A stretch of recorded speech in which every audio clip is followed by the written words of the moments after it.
Look, when you're a freelance interstellar delivery driver whose idea of fine dining is 3-day-old space rations that haven't grown their own ecosystem yet, you don't exactly expect to receive wedding invitations from alien royalty. But there I was, Jake Morrison, professional disappointment to my parents and part-time cosmic courier, staring at what appeared to be the fanciest piece of paper in the known universe. The invitation was written in some kind of metallic ink that seemed to shimmer and move on its own, which should have been my first clue that this wasn't meant for me. But hey, when you've been eating nothing but protein paste for 2 weeks straight, and someone's offering what the translation app calls ceremonial feast of 1,000 delicacies, you don't ask too many questions. The whole mix-up started when I was delivering a package to the Centauri trade station. Some bureaucrat with way too many tentacles handed me the wrong cargo manifest, and before you know it, I'm holding an invitation addressed to the honored representative of the Human Diplomatic Corps. Now, I may not be the sharpest tool in the shed, but I'm pretty sure that wasn't me. On the other hand, I am technically human, and I did represent myself pretty well most days, so really, how wrong could it be? The invitation itself was a work of art. Golden script announced the sacred union of Princess Zarathak, heir to the draconian throne, slayer of the void beasts, and crusher of her enemies' dreams. The location was listed as the Fortress Palace of Dracor Prime, which sounded appropriately intimidating. But what really caught my attention was the promise of festivities lasting 3 solar cycles with abundant nourishment for all honored guests. 3 days of free food, 3 days of not eating reconstituted protein mush, 3 days of actual flavor hitting my taste buds. I was sold. Now, you might be thinking, Jake, surely you realize this was a mistake. And you'd be absolutely right, but you'd also be underestimating my capacity for poor decision-making when food is involved. Besides, what's the worst that could happen? I'd show up, grab some alien appetizers, maybe learn a few interesting cultural facts, and slip out before anyone noticed I didn't belong. Famous last words, as they say in every disaster movie ever made. So there I was, programming my beat-up cargo hauler's navigation system for Dracor Prime, home of the Draconian Empire, and apparently the site of the galaxy's most exclusive wedding.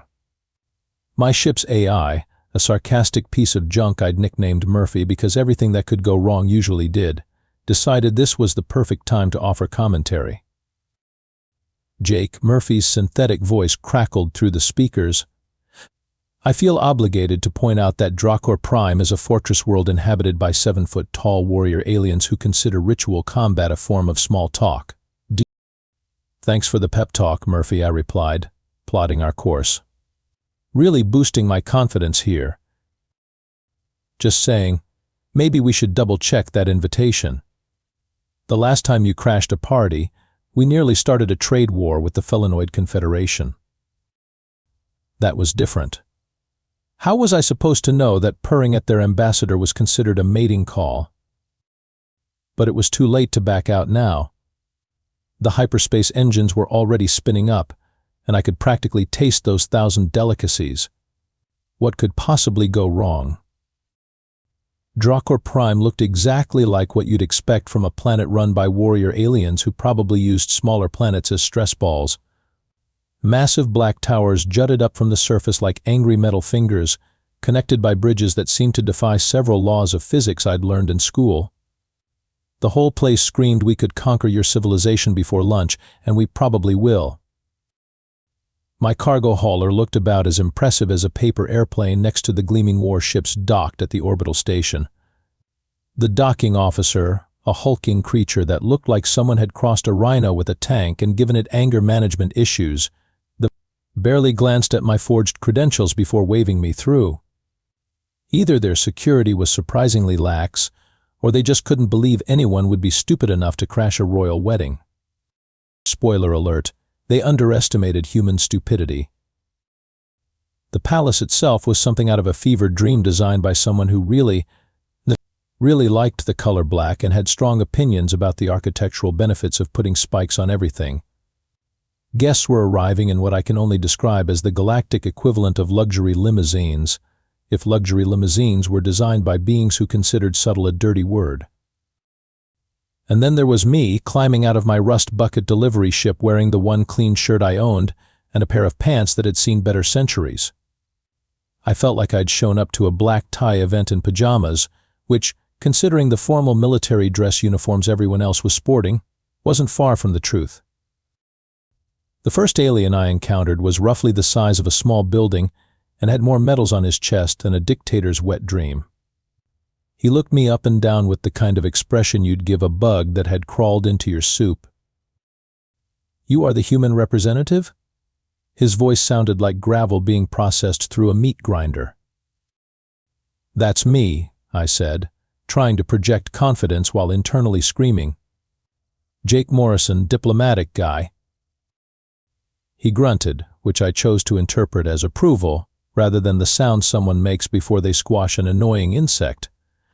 A smaller alien, who looked like she'd been carved out of granite and then given a really bad attitude, appeared at my elbow. "Follow me, soft one. The ceremony begins soon, and Princess Zarathok has requested to meet the human guest." Soft one. That was a new nickname. I followed my granite-faced escort through corridors that seemed designed to make visitors feel appropriately intimidated. Every surface was decorated with weapons, battle scenes, or what appeared to be the preserved heads of various defeated enemies. It was like walking through a museum dedicated to creative ways to end someone's existence. We entered a vast hall that made every cathedral I'd ever seen look like a broom closet. Hundreds of aliens in elaborate military dress filled the space, all of them looking like they could bench press a small moon. The air hummed with barely contained violence and the kind of testosterone equivalent that made you want to find the nearest exit. And there, at the center of it all, stood Princess Zarathok. She was magnificent in the way that natural disasters are magnificent. 7 feet of pure muscle wrapped in ceremonial armor that looked like it had been forged from liquid starlight. Battle scars decorated her arms like jewelry, and her eyes held the kind of intelligence that suggested she could plan your demise in 17 different ways while making pleasant conversation. She was also looking directly at me with an expression I couldn't quite read. Amusement? Curiosity? The look a scientist gives a particularly interesting specimen. "So," she said, her voice carrying across the hall like a sword being drawn from its sheath, "you are the human who dared to attend my wedding uninvited." The entire room went silent. Every eye turned to me, and I realized with the kind of clarity that comes right before you make a life-altering mistake that maybe, just maybe, this hadn't been my best idea. "Well," I said, because apparently my mouth had decided to operate independently of my brain, I didn't want to miss the party. If there's one thing I've learned in my 32 years of disappointing everyone who's ever known me, it's that when you find yourself in a hole, the best strategy is usually to stop digging. Unfortunately, I've never been particularly good at following my own advice. Princess Zarathok's laugh was like the sound a sword makes when it's being sharpened, beautiful and slightly terrifying. Bold words from such a small creature. "Tell me, human Jake Morrison, what do you know of draconian wedding customs?" The honest answer was absolutely nothing, but something told me that wouldn't go over well with an audience that looked like they'd been personally trained by the god of war himself. "Well," I said, stalling for time while my brain frantically tried to remember anything useful from the cultural briefings I definitely should have read, "I know they're sacred and involve ceremonies." Another laugh, this one picked up by several other guests. I was starting to feel like the universe's least prepared stand-up comedian. "Indeed they are sacred," Princess Zarathok said. "Perhaps you would like to observe our ritual of the 7 flames?" Before I could answer, 7 massive braziers burst into life around the hall, each one burning with a different colored flame. The assembled guests began what I can only describe as the most intimidating synchronized chanting I'd ever heard. It sounded like a war cry being performed by a choir of extremely angry angels. Now, here's where my complete ignorance of alien culture really started to shine. See, I thought this was some kind of participatory thing, like when humans sing happy birthday or do the wave at sporting events. So naturally, I started trying to join in. The problem was I didn't know the words, or the tune, or apparently anything about the deeply sacred nature of what was happening. What I did know was that the rhythm was pretty catchy, so I started humming along and maybe adding a little freestyle interpretation. The chanting stopped abruptly. Every eye in the hall was on me again, and this time the expressions weren't nearly as amused. King Gorthak, who I'd spotted earlier based on the fact that he was the only being in the room who made everyone else look small, rose from his throne like a mountain deciding to go for a walk. The human mocks our sacred traditions. His voice rumbled like an earthquake with a bad attitude. No, I said quickly, realizing I'd stepped in it again. I was just appreciating the music. You've got great acoustics in here. Princess Zarathok held up a hand before her father could respond. Father, I believe our guest was simply expressing enthusiasm in his own cultural way. Is this not what humans call joining in? I nodded so enthusiastically I probably looked like a bobblehead doll. Exactly. Where I come from, if someone starts singing, you sing along. It's considered polite. This seemed to mollify King Gorthak, though he continued to eye me like I was a particularly suspicious piece of food that might have gone bad. The ceremony continued with what appeared to be a demonstration of ritual combat between various warriors, each one more intimidating than the last. This was actually pretty entertaining until I made the mistake of trying to take a picture with my comm device. Apparently the flash function was still on, and the sudden burst of light during a particularly solemn moment caused 3 warriors to instinctively draw their weapons and the entire hall to erupt in confused shouting. Sorry, I called out, waving my hands. Just trying to capture the moment. You know, for the scrapbook. But the real disaster came during the traditional sharing of the ceremonial blood wine. Now, the name alone should have been a warning, but I'd been surviving on recycled water for weeks, and anything that wasn't actively trying to kill me looked pretty appealing. The cup was passed to me by a warrior who looked like he could arm wrestle a black hole and win. It was filled with a liquid that was either very dark red or very dark purple, and it smelled like someone had mixed paint thinner with flowers. Everyone was watching expectantly. To the happy couple, I said, raising the cup like I'd seen people do in movies. To eternal blood and victory, the crowd responded in unison. I took a sip and immediately understood why they called it blood wine. It tasted like someone had dissolved a small star in alcohol and then added just enough poison to make things interesting. My eyes watered, my throat caught fire, and I was pretty sure I could feel my hair curling. But here's the thing about being the only human in a room full of warrior aliens. You don't show weakness. So I smiled, nodded appreciatively, and took another sip. Strong stuff, I managed to croak out. Princess Zarathok was watching me with definite amusement now. Most off-worlders cannot handle our blood wine, human Jake. You continue to surprise me. I was beginning to suspect that surprising a warrior princess might not be the smartest survival strategy, but it was too late to worry about that now. The wine was already making the room spin in interesting ways, and I had a sneaking suspicion that the evening was just getting started. You know that moment in movies where everything starts going wrong in slow motion and you can see the disaster coming but you're powerless to stop it? Well, this was like that, except instead of slow motion, everything was happening at hyperspeed, and instead of being powerless, I was actively making it worse. The blood wine had done something interesting to my brain. Not exactly drunk, but more like my usual filters had been completely removed and replaced with a disturbing amount of confidence. So when King Gorthak announced that it was time for the challenge of worthiness, I didn't immediately recognize this as my cue to find the nearest exit. In the ancient tradition of our people, the king's voice boomed across the hall. Any warrior may challenge for the honor of claiming Princess Zarathok as their battle mate. Step forward if you dare to prove your worth against the greatest champions of Drakor Prime. Several massive warriors stepped into the center of the hall, each one looking like they'd been carved from granite and then taught how to kill things efficiently. They began stripping down to fighting gear that looked like it had been designed by someone who believed subtlety was for the weak. Now, in my defense, the blood wine had made everything seem like a really entertaining show. And when I say in my defense, I mean I have absolutely no defense for what happened next. "This looks fun," I announced, loudly enough for everyone to hear.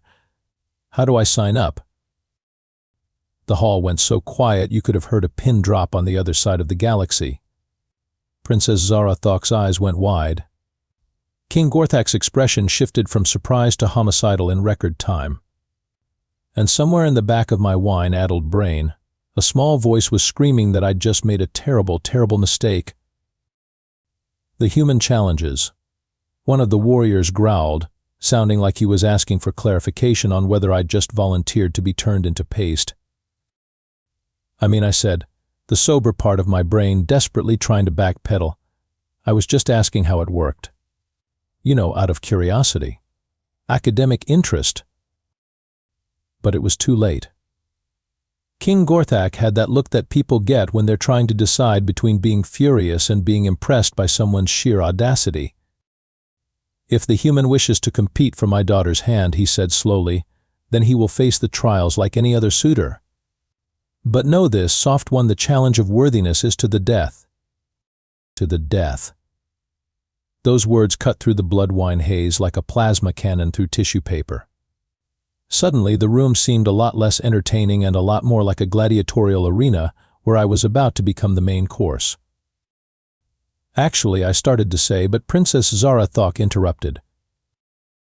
"Father," she said, and there was something in her voice I couldn't quite identify. Surely a guest from another world deserves consideration for his unfamiliarity with our ways. Perhaps modified trials would be more appropriate. King Gorthak studied his daughter for a long moment, then looked at me like I was a particularly puzzling mathematical equation. "Very well. The human will face 3 trials, but we will not require his death upon failure. Merely his extreme discomfort." This was not as reassuring as it might have sounded. The first trial was called Test of Courage, which involved standing perfectly still while 3 warriors threw increasingly large weapons at my head. The key, I quickly learned, was not to flinch. Unfortunately, flinching was pretty much my default response to having sharp objects hurled at my face. But here's the weird thing. Every time I ducked, dodged, or dove for cover, the crowd cheered louder. Apparently, my cowardly survival instincts were being interpreted as some kind of advanced combat technique. "The human employs the strategy of unpredictability," one warrior commented approvingly. "His movements cannot be anticipated." That's because I had no idea what I was doing, but I wasn't about to correct them. The second trial was Test of Strength, which involved arm wrestling a creature that looked like it had been assembled from spare tank parts. I lasted exactly 2.3 seconds before my arm was slammed down with enough force to crack the stone table. But as I was sitting there, shaking feeling back into my hand, Princess Zarathok leaned over and whispered, "You accepted defeat with grace." Many warriors would have demanded a rematch or claimed the contest was unfair. Honestly, I was just relieved my arm was still attached, but apparently this was another point in my favor. The third trial was Test of Wisdom, which involved solving a strategic puzzle that had been used to train draconian military commanders for generations. The problem was presented as a holographic battle scenario with dozens of variables and potential outcomes. I stared at it for about 30 seconds, completely lost, before saying the first thing that came to mind: why not just ask them nicely to surrender? The room erupted in laughter, but it wasn't the kind of laughter that suggested I'd said something stupid. It was the kind of laughter that comes when someone points out something so obvious that everyone else had missed it. "Brilliant," King Gorthak said, sounding genuinely impressed. "Centuries of warriors have attempted to solve this through combat scenarios, and the human suggests diplomacy. Unconventional, but undeniably effective. And that's how I accidentally won an alien princess's hand in marriage, by being completely, utterly clueless about everything that was happening around me." If you've ever woken up from a dream where you were flying only to realize you were actually falling, You'll understand how I felt when the full implications of my victory started sinking in. The blood wine was wearing off, the adrenaline was fading, and I was beginning to grasp that I'd somehow managed to accidentally propose to an alien warrior princess in front of her entire extended family and so what appeared to be half the military leadership of a galactic empire. "Behold," King Gorthak announced, his voice carrying across the hall like a sonic boom. "The human Jake Morrison has proven himself worthy through trials of courage, strength, and wisdom. By the ancient laws of our people, he has earned the right to claim Princess Zarathok as his battle-mate." The crowd erupted in what I desperately hoped was celebratory roaring and not the sound-hungry predators make when they spot their next meal. Princess Zarathok was looking at me with an expression I couldn't quite read, part amusement, part something else that made my stomach do interesting acrobatic maneuvers. I said, which was probably not the most eloquent response in the history of interstellar diplomacy. "I think there might be some kind of misunderstanding here." King Gorthak's expression shifted from proud to confused to something that looked suspiciously like the face people make right before they start a war. "Misunderstanding? You challenged for my daughter's hand. You completed the trials. What misunderstanding could there be?" Well, I said, desperately trying to figure out how to explain that I'd accidentally stumbled into an alien engagement ceremony while looking for free food. "Where I come from, we have different processes for these kinds of things. Like, we usually go on a few dates first. Maybe meet the parents under less formal circumstances. Work our way up to the whole till death do us part thing." The hall had gone quiet again, which was becoming a disturbingly frequent occurrence. I was starting to feel like a one-man conversation killer. "You refuse the union?" King Gorthak's voice had dropped to the kind of whisper that suggests someone is about to be introduced to the business end of a very large weapon. "It's not that I'm refusing," I said quickly. "It's just that I wasn't exactly planning on getting married today. I mean, I don't even have a tux. And isn't there supposed to be some kind of ceremony? Rings? A bachelor party that doesn't involve ritual combat?" This was apparently the wrong thing to say, because King Gorthak's face turned an interesting shade of purple that probably wasn't healthy for anyone involved. "You dare to mock our traditions?" he roared.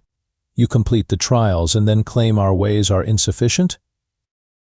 No, that's not what I meant." But before I could dig myself any deeper, Princess Zarathok stepped forward. There was something different about her now, something that made the air around her seem to hum with barely contained energy. "Father," she said, her voice cutting through the tension like a plasma blade through butter. "Perhaps the human's reluctance stems from fear of the responsibilities that come with being mated to a draconian warrior." She turned to me, and I swear I could see starlight dancing in her eyes. "Tell me, Jake Morrison, what frightens you more, the thought of being bound to me, or the thought of the challenges such a union would bring?" "Okay, here's the thing. I may be stupid, I may make terrible decisions, and I may have the survival instincts of a lemming with a death wish, but I'm not completely blind." And looking at Princess Zarathok in that moment, seeing the way she carried herself like she owned the universe and was just letting everyone else live in it, I realized something that probably should have occurred to me earlier. She was magnificent. Not just in the could probably bench press a small spacecraft way, but in the kind of way that makes you understand why people write epic poems and start wars. And the way she was looking at me wasn't the way someone looks at an annoying insect or an unwelcome guest. It was the way someone looks at a puzzle they're genuinely interested in solving. "Honestly?" "Me," I said, because apparently the blood wine had permanently damaged my ability to keep my mouth shut. "I'm mostly just confused about how I went from looking for wedding cake to being offered a warrior princess. Not that I'm complaining about the warrior princess part," I added quickly, "because you're obviously incredible. It's just that usually when things go this well for me, it turns out I've misunderstood something important, and I'm about to get arrested or eaten or both." Princess Zarathok's laugh was different this time. less like a sword being sharpened and more like music that had learned how to fight. "And there it is," she said. "Honesty. Do you know how rare that is among potential suitors, Jake Morrison?" King Gorthak was looking back and forth between us like he was watching a tennis match played with nuclear weapons. "Zarathok, what are you?" "Father," she interrupted, "I invoke the right of choice." The hall went dead silent. Not just quiet, but the kind of silence that suggests everyone has stopped breathing. King Gorthak's expression shifted through several different emotions before settling on something that looked like resignation mixed with pride. "The right of choice," he said slowly. "You would claim the ancient privilege?" "I would." Princess Zarathok turned back to me. "Jake Morrison, by the laws of my people, I have the right to choose my own mate from among those who prove themselves worthy. And you, despite your complete ignorance of our ways, your obvious terror, and your apparent belief that you're about to be eaten, have proven yourself more worthy than any suitor who has come before." I stared at her. She stared back. The entire hall held its collective breath. "So," I said finally, "does this mean we're engaged? Or do I still have time to panic about this some more?" 3 months later, I was standing in the same hall where I'd accidentally proposed to an alien princess, but wearing what I'd been assured was the finest ceremonial armor available in my size, and trying not to think about the fact that I was about to become the first human to marry into draconian royalty. The armor, by the way, made me look like a very small, very nervous knight who had wandered into the wrong century. But Princess Zarathok, who had insisted I call her Zara after the 15th time I'd mangled the pronunciation of her full name, seemed to find it charming. "You look terrified," she observed, adjusting something on my breastplate that was probably important but looked like decorative metalwork to me. "That's because I am terrified," I replied. "I'm about to promise to love, honor, and presumably not run away screaming from a woman who could arm wrestle a black hole and win. My fight-or-flight response is having a complete meltdown."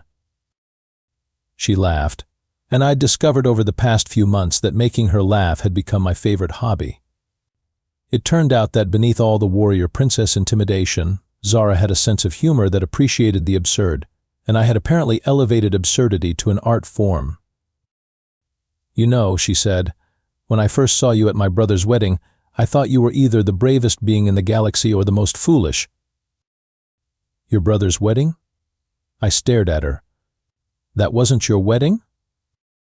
"My brother Gorthak was marrying his second wife. I was merely attending as family." She grinned, showing teeth that could probably cut through steel. "Did you never wonder why the groom seemed to be missing from the ceremony you crashed?" I thought back to that night, trying to remember if I'd noticed any conspicuous absences among the terrifying alien warriors. I just assumed he was the really quiet type. "Jake," Zara said patiently, "there were 2 royal thrones at the high table. I was sitting in one of them. The other was empty." The implications of this hit me like a cargo hauler at full speed. "So when I challenged for your hand—" "You challenged for something that wasn't being offered that night, yes." She was definitely enjoying this. "But you did it with such confidence, such complete certainty that you belonged there, that I began to wonder what kind of being would crash a royal wedding just to ask me to marry him." "I came for the food," I said weakly. "I know. That's what made it so perfect." She stepped closer, and even in armor she moved like liquid starlight. "Do you know how many suitors have come seeking my hand because they wanted political alliance with my father? How many wanted to claim me as a trophy, proof of their own strength?" "All of them?" "All of them," she confirmed. "Except for one foolish human who showed up because he was hungry and stayed because he was curious, who faced the trials not because he wanted to prove his worth, but because he was too polite to back down once he'd accepted the challenge." King Gorthak chose that moment to approach, looking slightly less like he wanted to use my skull as a drinking cup than he had 3 months ago. In fact, he'd been surprisingly supportive once Zara had explained the whole situation to him. Apparently, The idea of his daughter choosing a mate who had no political agenda and no interest in using the marriage to advance his own power was so novel that it actually appealed to him. "Human Jake," he rumbled, "are you prepared to take the oath of battle bonding?" "As prepared as someone can be when they're not entirely sure what they're agreeing to," I replied. King Gorthek actually smiled, which was a terrifying sight that involved way too many teeth. Honesty. I begin to understand my daughter's choice. The ceremony itself was surprisingly beautiful, once you got past all the ritual weapons and the part where we had to drink what I was pretty sure was actual blood this time. Zara and I exchanged vows that had been translated into something I could understand and pronounce, though I suspected something was lost in translation when my promise to stand by her side in battle came out as hold her weapons while she does the scary stuff. But the best part came at the end, when King Gorthak stood to address the assembled guests. "My daughter has chosen well," he announced. "She has found a warrior who fights not with blade or fist, but with words and laughter, who conquers not through strength, but through the simple courage of being himself in a universe that constantly demands we be something else." He turned to me, and for a moment I saw something in his eyes that might have been paternal approval. "Welcome to the family, Jake Morrison. Try not to accidentally start any wars." "I'll do my best," I promised, but no guarantees. As the celebration continued around us, Zara leaned over and whispered in my ear, "So, husband, are you ready for your next adventure?" "With you?" I looked at this incredible woman who had somehow decided that a confused delivery driver was worth keeping around. "I'm ready for anything." "Good," she said, her smile promising all kinds of interesting trouble, "because tomorrow we leave for the Galactic Council meeting on Proxima Station. Father thinks it's time for the galaxy to meet its new human diplomat." I stared at her. "Diplomat? But I don't know anything about diplomacy." "Jake," she said, her laugh echoing through the hall, "you accidentally married an alien princess and convinced the most militaristic empire in the galaxy that you did it on purpose. Trust me, you're exactly the kind of diplomat the universe needs. And you know what?" Looking around at my new family of terrifying warrior aliens who had apparently adopted me as their favorite source of unintentional entertainment, I thought she might be right. After all, if I could survive accidentally crashing a royal wedding and coming out of it married to the most incredible woman in 3 star systems, how hard could intergalactic diplomacy really be? Famous last words, but at least this time I'd have Zara there to help me figure out what I'd gotten myself into. And honestly, I was looking forward to finding out.